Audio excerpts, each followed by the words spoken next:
So just paint to us a picture of what is the reality in this present moment, because for some of us, this is a new idea, thinking about persecution and extreme persecution in Nigeria. Yeah, sometimes it's quite very complex to understand Nigeria. It's very vast country, but then most of the people who come across Nigerians, most likely they are Nigerians from the south. And the southern Nigeria is a Christian population, and the north is a Muslim population. So one of the things that is quite difficult for many people to understand is that Nigeria operates a federal system of government. What that means is that states have powers to make laws. There are parliaments, state parliaments. And in northern Nigeria, we have 12 states that operate Sharia system of governance. And the state where I come from is one of them. So that makes it very easy for the Islamists in the north to really advance their Islamic agenda from the systematic point of view through government processes, and also from the brutal approach of the Boko Haram. So the average daily life there in Nigeria is, in northern Nigeria, is a life of uncertainty. It's a life that you don't know if you reach your destination. You might be driving and then suddenly the terrorists pop up on the road and they will sort out who is a Christian, who is a Muslim, and they get killed, the Christians get killed. So it's as volatile as that. Yeah. And even this week, you've been sent messages. You arrived in the UK on Tuesday, and friends told you about attacks, and there is a sense that things have increased, intensified in recent times, right? Yeah, sure. Like between November to this time, the churches I know that have been destroyed, there are over 20. And just this week on Tuesday, 2 churches destroyed, 31 people killed. And this is a place, it's not far from the seminary where I teach, less than 20 kilometers from the place. So I know people who are from that place. This is something that is very close to me. There are the faces behind the victims of this attack. Most of them, some of them I know them.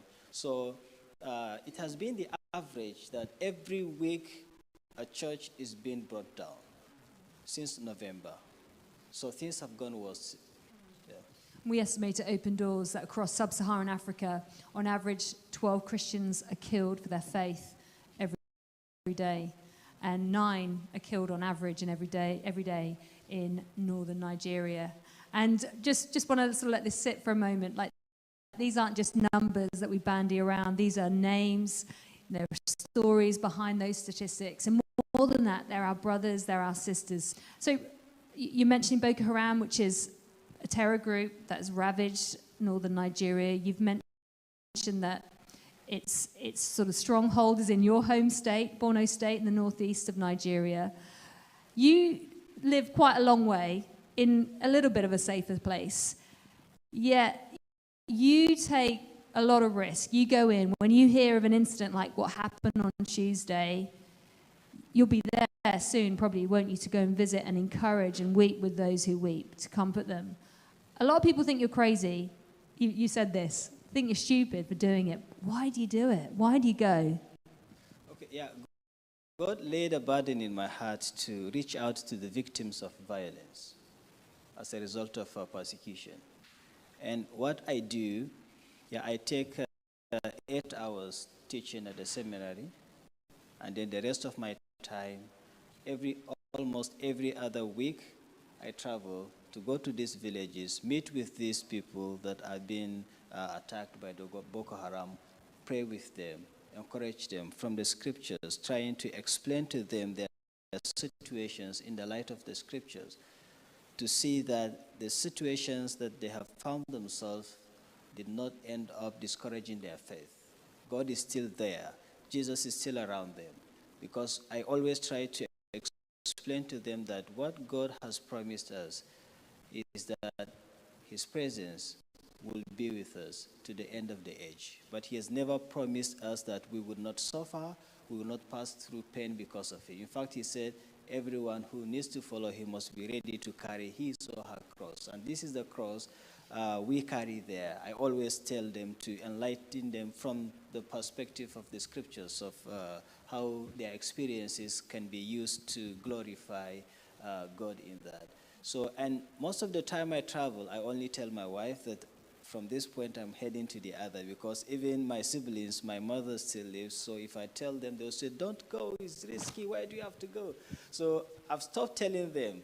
Sometimes even if I'm out of those places, I don't tell them that I've been to such remote areas. Most of these places, when I go, I have to disguise.